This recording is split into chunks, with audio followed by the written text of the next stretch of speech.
आत्मिक विकास के लिए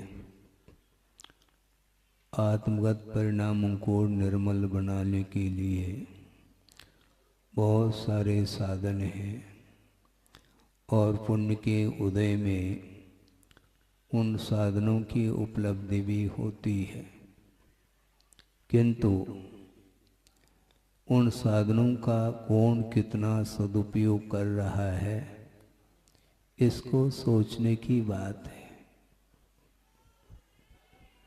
ऐसे भी जीव है संसार में जिनके लिए पुण्य का उदय नहीं है, उच्च कुल नहीं मिला है, अहिंसा धर्म का क्या स्वरूप है ये ज्ञात नहीं है, और ज्ञान के कारण किए हुए कर्मों का फल भोगने के लिए यत्र तत्र विचरण कर रहा है और विषयों की आकांक्षा के कारण ही उस जीव का पतन हो रहा है।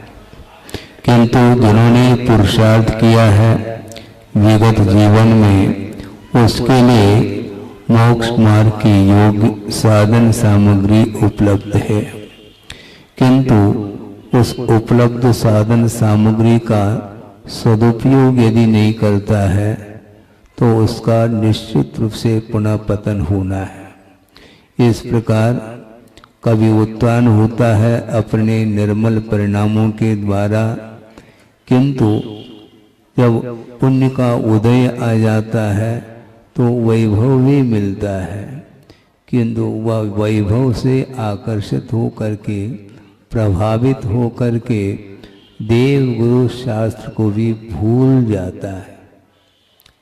विडंबना है ये,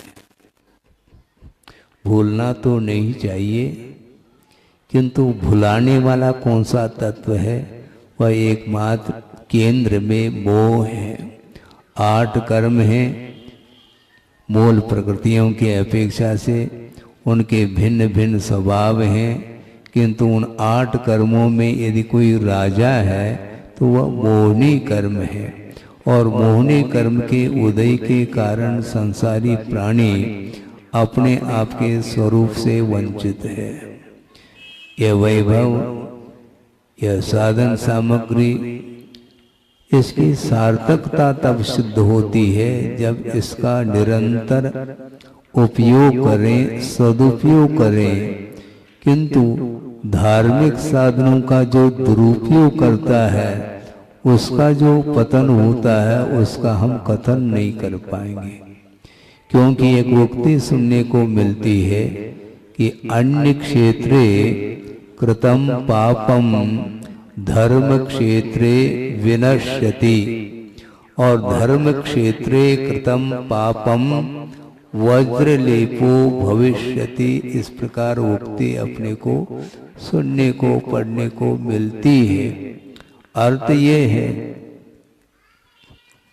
अन्य क्षेत्र में संसारी प्राणी पाप करता है, अज्ञान के कारण, प्रमाद के कारण, तीव्र कर्म के उदय के कारण पाप का अर्जन करता है, किंतु जो ही धर्म का आलम्बन लेता है, देव गुरु शास्त्र के शरण में चला जाता है, उसका अतीत का सारा अर्जित जो पाप है वह धुल जाता है, प्रक्षालित हो जाता है। किसके आलम्बन से? देव गुरु शास्त्र के आलम्बन से। और देव गुरु शास्त्र का समागम मिलने के उपरांत भी जिसकी मति काम नहीं करती, वह उसका सदुपयोग नहीं करता, उस ज्ञान का भी वह दुरुपयोग करना प्रारंभ करता है। ये क्यों होता है ऐसा?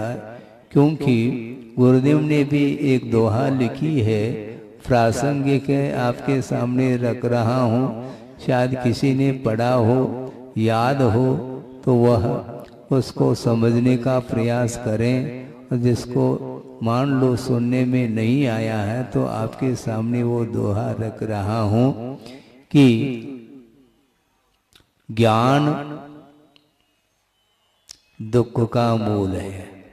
महाराज आप क्या कह रहे हैं? ज्ञान दुख का मूल है। तो आप प्रवचन देने के लिए क्यों बैठ गए आप? है? पूरी बात तो सुन लो। ज्ञान दुख का मूल है और ज्ञान ही भव का कुल। दोनों बातें कह दी महाराज। हाँ, दोनों बातें कह रहे हैं, लेकिन अभी भी कुछ कहना है बाकी। ज्ञान दुख का मूल है और ज्ञान ही भव का कुल। राग सहित प्रतिकूल है और राग रहित अनुकूल। जो रागान्वित ज्ञान है वह दुख के लिए कारण है, गर्त तक पहुंचाने में कारण है, पतन के लिए कारण है।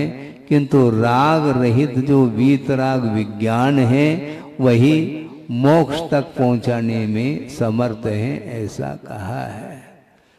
कितने बार चतुर्थ काल मिला, कितने बार साधुओं का समागम मिला, कितने बार मनुष्य जीवन मिला, कितने बार आर्यखंड में पैदा हुए, जिसका कोई हिसाब नहीं न किताब है। किंतु वर्तमान में हो क्या गया है? हो कुछ नहीं गया। बात तो वही आती है कि मोह का जो चक्र है वो बहुत भयानक है वो, और उस चक्र में अच्छे अच्छे व्यक्ति चपेट में आते हैं। क्यों आते हैं? अच्छे अच्छे भी कह रहे महाराज, इसलिए अच्छे अच्छे कह रहे हैं जब तक कर्म का उदय नहीं तब तक वो ठीक चल रहे हैं। किंतु कर्म का जब उदय आता है तो उस व्यक्ति को भी चपेट में ले लेता है। कौन? मोहनी कर्म। अपने ही किया हुआ जो कर्म है वह आपको परेशानी में डाल रहा है। कोई दूसरा आपको परेशान नहीं कर रहा है। दूसरा कोई भी संसार में शत्रु नहीं है, न दूसरा कोई मित्र है। किंतु शत्रु और मित्र यदि कोई है तो आचार्य ये कहते हैं और आगमकार भी यही कहना चाहते हैं कि पाप में जो परिणाम है वही आत्मा के लिए शत्रु है और धर्म ही बंधु है, ऐसा कहा। आप टहलने के लिए चले जाते हैं मित्र मंडली के साथ और एक दूसरे के गले में हाथ डाल करके चल रहे हैं। क्यों? ये मित्र है, जबकि वह मित्र नहीं है। हाँ, सगा साथी भी हो फिर भी वह दगा दे सकता है। किंतु यदि कोई बंधु है तो वह धर्म है, ऐसा कहा। रत्नत्रय रूप जो धर्म है, अहिंसा में जो धर्म है, जो सत्य का समर्थन करने वाला जो धर्म है, वही आत्मा को उन्नति तक ले जाने में कारण सिद्ध होता है। उन्नति आत्मा की यदि होती है, आत्मा का यदि उत्थान होता है, तो सत्य का आलम्बन लेने वाला व्यक्ति ही अपने आप को ऊपर उठा सकता है। दूसरा कोई व्यक्ति उठाने वाला नहीं है। बड़े बड़े वेट को लिए हुए पाषाण आदि के हैं और उनको हाथी भी हिला नहीं सकता, किंतु टनों टन वेट को उठाने वाला क्रेन हुआ करता है। उसके माध्यम से 100-100, 150-150 टन का जो वेट वाला जो पाषाण है उसको मिनटों में उठा लेता है और जहाँ रखना है वहाँ पर रख देता है। इससे भी धर्म है।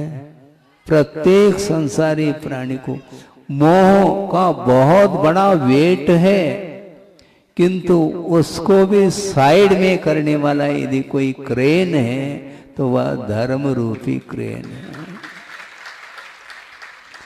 किंतु संसारी प्राणी छोटे छोटे बातों को लेकर के धर्म को साइड में रखता है। उसका होनहार ही ऐसा है, हम क्या कर सकते हैं। आगम को पढ़ने का प्रयास करो। सन 76 और 77 में आचार्य महाराज के साथ हम यहाँ आए, हटा कई बार आए। हाँ, हटा कहते हैं तालियां बजती हैं, इसका अर्थ हटा के प्रति बहुत आप लोगों का लगाव है। इससे भी ज्यादा लगाव प्रभु के प्रति होना चाहिए। कोई बाधा नहीं, हटा में रहो किंतु धर्म को छोड़ो नहीं। और हटा पटेरा कुंडलपुर, हटा पटेरा कुंडलपुर, इर्द गिर्द वहीं पर आचार्य महाराज का बार बार विहार होता था। यहाँ पर प्रवास भी हुआ और अनेक प्रकार के ग्रंथों का अनुवाद आदि यहाँ पर भी बैठ करके उन्होंने किए। और आज वर्तमान में वही वातावरण देखने को मिल रहा है। बहुत है 40-45 साल पूर्व में जो हटा की स्थिति थी, किंतु वह स्थिति हट गई, एक नया देखने को मिल रहा है। ये किसका प्रभाव है? गुरुदेव का प्रभाव है। उन्होंने यहाँ पर धर्म का सिंचन किया और सारे सारे वातावरण को उन्होंने धर्म के माध्यम से आप लोगों को यहाँ तक ले आए और यहाँ पर बैठ करके प्रभु के सामने आत्म तत्व का चिंतन करने के लिए, मनन करने के लिए अवसर मिला है। इसलिए मैं ये कह रहा था, ज़्यादा तो नहीं कहना चाहता, क्योंकि धर्म का जो स्वरूप है वह इतना विराट है, गणधर परमेष्टि भी उसका कथन नहीं कर पाएंगे। ऐसी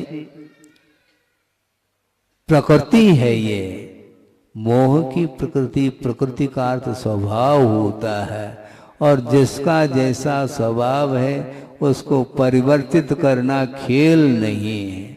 अच्छे अच्छे व्यक्ति भी फेल होते हैं और फेल होते ही आए हैं, इसमें विस्मय नहीं है। मैं बोल रहा हूं अभी और थोड़ा सा गुरुदेव के माध्यम से जो ज्ञान प्राप्त हुआ है उसके माध्यम से मैं बोल रहा हूं, किंतु किसी भी स्थिति में, किसी भी काल में जो कर्म सत्ता में बैठा हुआ है वह उदित हो जाए तो वह कुछ भी दिखाई नहीं दे सकता। इसलिए गुरुदेव का ये कहना है बार बार श्रमण संघ के लिए कि बहुत सावधानी के साथ कदम उठाना। कहाँ पर उठा रहे कदम? मोक्ष मार्ग पर। तो फिर सावधानी की क्या आवश्यकता है महाराज? यही तो सावधानी है, क्योंकि मोक्ष मार्ग पर हम चल रहे हैं, किंतु यत्र तत्र कांटे भी बिखरे हुए मिलेंगे हैं। उससे बचते हुए अपने को चलना है। सारे के सारे सम्यक दृष्टि ही होते हैं ऐसा भी नहीं। प्रत्येक व्यक्ति के जीवन में धर्म हो ये अनिवार्य नहीं, किंतु संसार में रहने वाले भी संसारी प्राणियों की संख्या कम थोड़ी है, बल्कि उनकी संख्या तो अनंत के कोटि में है। और ये दुर्लभ वस्तु है धर्म को प्राप्त करना। और जिसने पुण्य का संचय किया है उसके लिए देव गुरु शास्त्र का समागम मिलता है, और समागम मिलने के उपरांत भी उसके प्रति कोई उपेक्षा का भाव कर ले तो भव भव में भी उसको देव गुरु शास्त्र का समागम नहीं मिलने वाला है। यह आगम का उल्लेख है। इसलिए अपने को बहुत सावधानी के साथ धर्म की आराधना करने की आवश्यकता है, क्योंकि आप लोग धर्म सभा में बैठे हैं, प्रभु के समीप बैठे हैं, किंतु आपका मन कहाँ बैठा है मैं नहीं जान सकता है। आपका मुख हमारी ओर है, किंतु मन का मुख किस ओर है ये भगवान जानते हैं अथवा आप जानते हैं, दूसरा नहीं जान सकता। आपके भीतर किस प्रकार की इच्छाएं जागृत हो रही हैं यह विषय मेरे बुद्धि का विषय नहीं बन सकता, क्योंकि वह दिव्य ज्ञान का विषय होता है। केवल ये भगवान एक एक व्यक्ति के मन के भावों को जान लेते हैं, बल्कि उनको जानने की आवश्यकता नहीं, अपने आप वो भाव जानने में आते हैं। यद विद्या दर्पणायते कहा, दर्पण की भांति उनका केवल ज्ञान आचरण कर रहा है, अर्थात दर्पण अपनी जगह है और पदार्थ अपनी जगह है। दर्पण के पास न पदार्थ आया है, न पदार्थ दर्पण के पास गया है। सब यथावत होते हुए भी दर्पण में उन पदार्थों को प्रतिबिंबित कराने की क्षमता होने से वो सारे पदार्थ उसमें झलक रहे हैं। उसी प्रकार केवल ज्ञान रूपी दर्पण में पूरा विश्व ही अवतरित हो रहा है। इसके उपरांत भी उन पदार्थों से कोई भी किंचित मात्र भी उन्हें राग नहीं है, और राग और द्वेष के कारण ही संसार का निर्माण होता है। इसको ध्यान में रखने की आवश्यकता है। मान लो आपको संस्कृत नहीं आती, कोई बाधा नहीं, हिंदी के माध्यम से बड़े बड़े मान लो ग्रंथ आपको पढ़ने के उपरांत समझ में आवे, अनिवार्य नहीं, किंतु छोटे छोटे जो छड़ला जैसे ग्रंथ हैं उनको भी शांति के साथ एकांत में अथवा प्रभु के पास जा करके 2-4 पन्ना पलटो, स्वाध्याय करो, पूरा का पूरा चतुर गति का सर्वांगीण वर्णन उसमें मिलता है। नरक गति का भी वर्णन मिलता है। उस वर्णन को सुनते ही रोंगटे खड़े हो जाते हैं। किंतु जिसके पास मोह जागृत है वह छड़ डाला भी काम नहीं करेगा, न किसी का उपदेश काम में आएगा। किंतु उपदेश का प्रभाव उस व्यक्ति के ऊपर पड़ता है जिसका मोह समाप्त होने को होता है। इसलिए ज़्यादा नहीं कहते हुए इतना ही कहना चाहता हूँ। लगभग 48-49 साल 50 साल होने को है हमें, और गुरुदेव के चरणों में इतना दीर्घ समय व्यतीत हुआ, और अभी लगभग 4 महीने हो गए हैं। अनुभव क्या हो रहा है? खाली खाली सा महसूस होता है। पहला भरा भरा लगता था, अब खाली खाली अनुभव में आता है। किंतु उनके वचन, उनका जब स्मरण करते हैं, उनको याद करते हैं, उनकी आराधना करते हैं, उनकी स्तुति करते हैं, तो ऐसा महसूस होता कि अभी भी भरा भरा लगता है।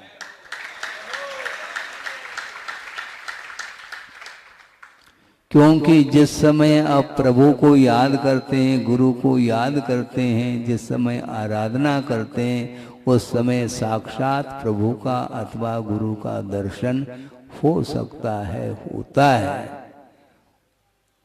वर्तमान में साक्षात प्रभु का आप दर्शन कर रहे हैं क्या? नहीं कर रहे हैं, किंतु स्थापित जो जनबिंब हैं उनके दर्शन करने से भी ऐसा महसूस होता है कि साक्षात हम प्रभु का ही दर्शन कर रहे हैं।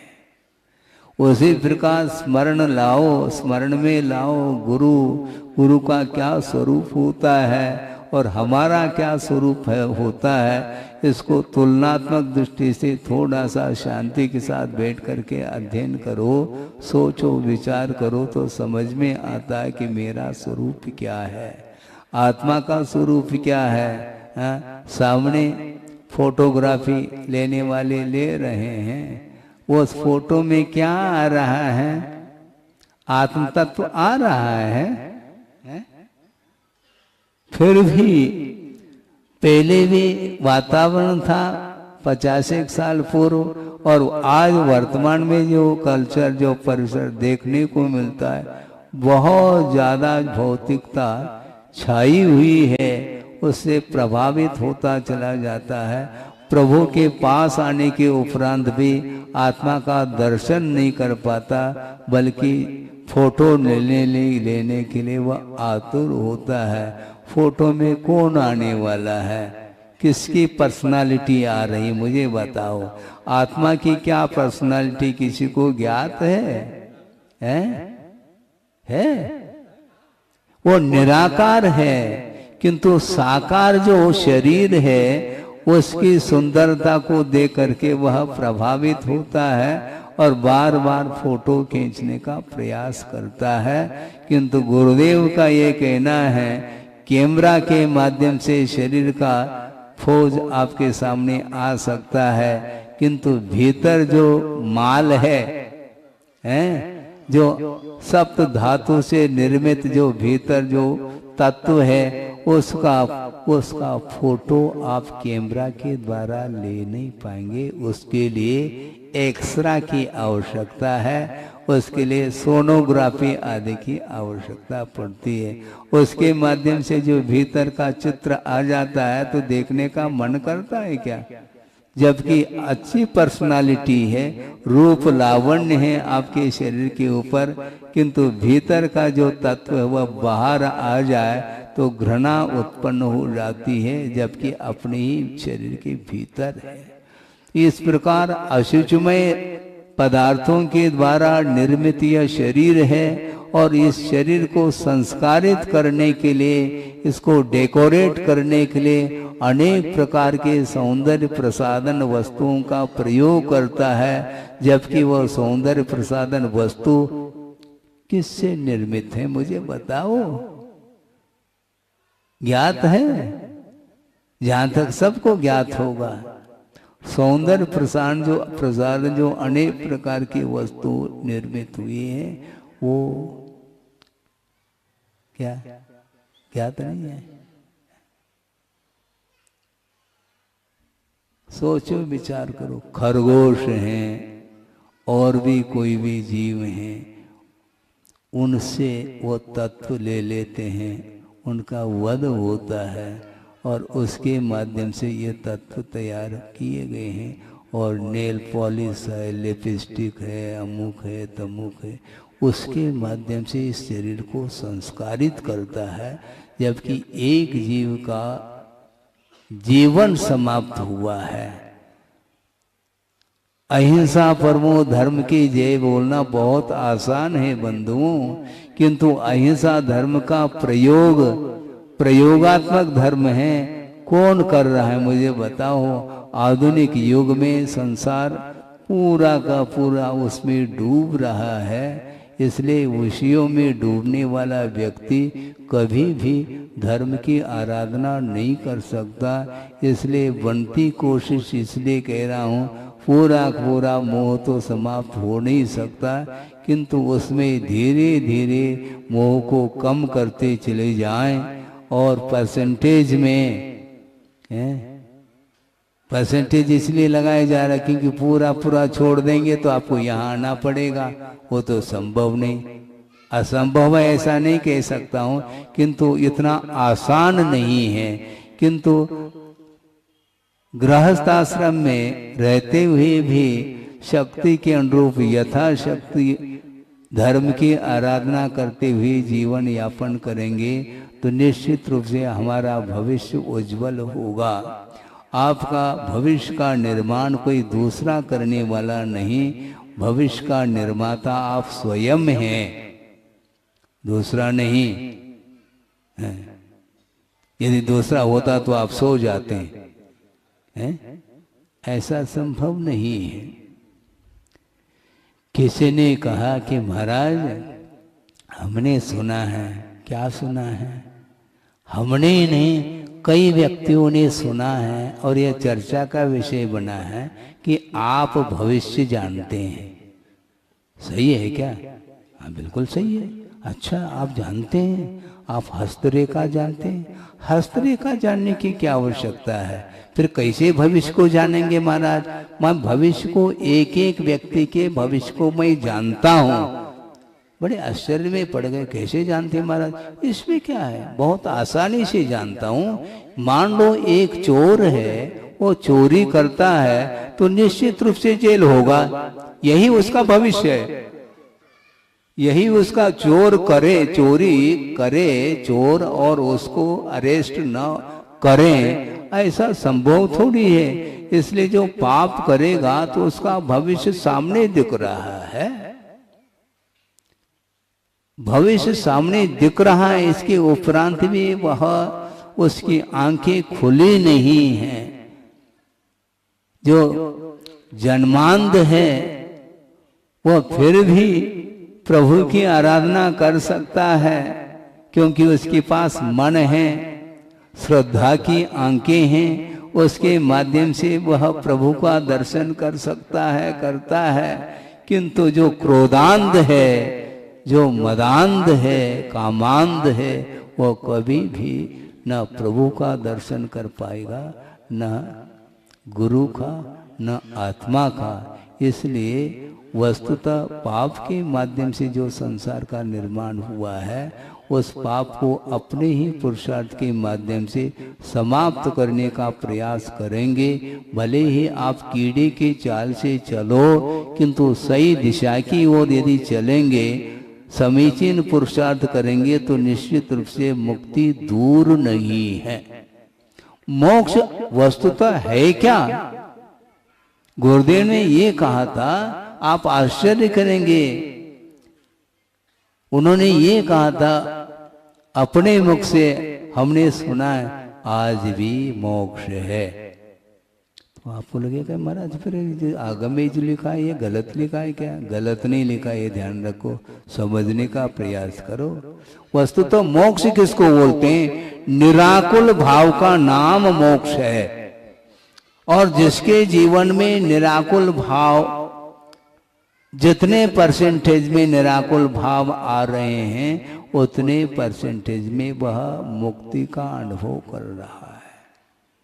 साक्षात जो मुक्ति मिलेगी वह जब मिलेगी मिलेगी, किंतु आसक्ति को कम करता चला जा रहा है जीवन में। जो सात्विक जीवन जीने के लिए वह कटिबद्ध है, तो वह व्यक्ति निरंतर उसका मुख धर्म की ओर होने से निश्चित रूप से मोक्ष निकट है उसके लिए।